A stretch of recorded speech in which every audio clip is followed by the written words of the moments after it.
السلام علیکم، میں ہوں محمد عزیز قادری۔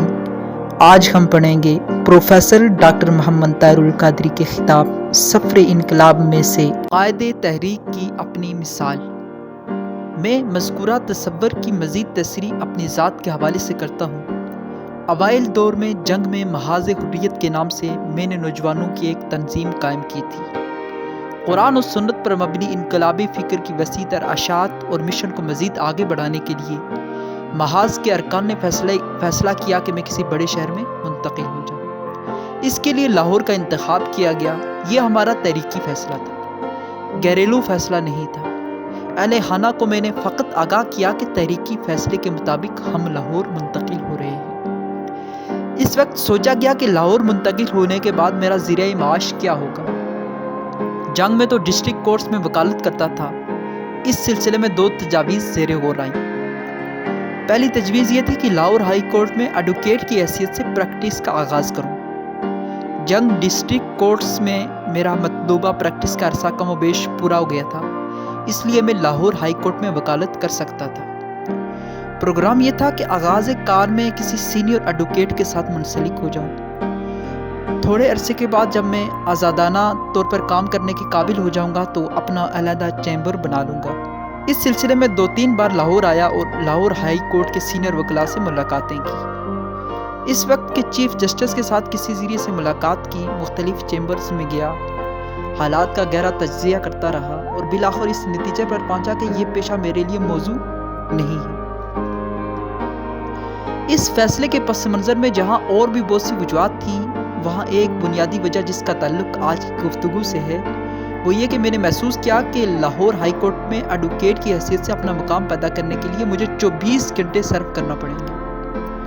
پورا دن کیس کو سننے، سمجھنے اور ان کی پیروی کرنے میں گزرے گا۔ پھر جس سینئر ایڈوکیٹ کے ساتھ منسلک ہوں گا اپنے ہاتھوں سے اس کے کیس تیار کرنا پڑیں گے، یہاں تک کہ رات کے 1-1 بجے تک اگلے دن کے کیس کی تیاری کے لیے بھرپور مطالعہ کرنا ہوگا۔ پورا دن بغیر کسی استثناء کے یکسوئی کے ساتھ اس پیشے کے لیے دینا ہوگا۔ کم از کم 10-15 سال مسلسل لگن اور یکسوئی کے ساتھ اپنے پیشے میں محنت اور عرق ریزی کے بعد اس قابل ہو سکوں گا کہ ایک وکیل کی حیثیت سے لاہور، پنجاب یا ملکی سطح پر نام پیدا کروں اور اس پیشے میں ایک باعزت مقام حاصل کروں۔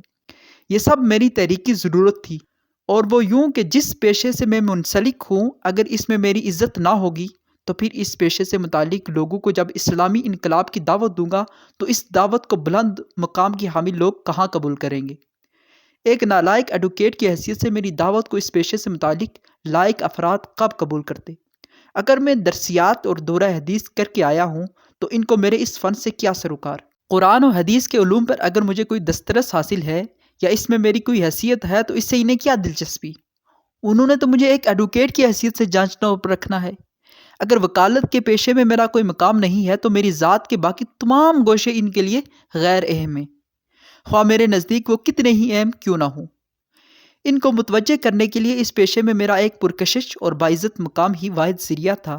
میں نے محسوس کیا کہ وکالت میں نام پیدا کرنے کے لیے اگر اتنا زیادہ وقت درکار ہے تو اس صورت میں میرا مشن تو درے کا درا رہ جائے گا۔ دعوت و تبلیغ، تصنیف و تالیف اور تحقیق کا کام تو میں کر ہی نہیں سکوں گا۔ اگر 10-15 سال میں نے اس پیشے میں مقام پیدا کرنے کے لیے صرف کر دیے اور اس کے بعد مشن پر کام شروع کیا تو یہ عرصہ میرے مشن کے لیے سخت نقصان دہ ثابت ہوگا۔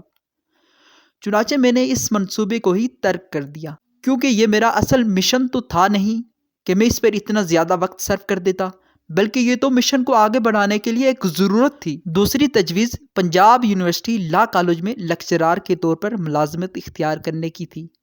اس میں زیادہ وقت کی ضرورت ہرگز نہ تھی۔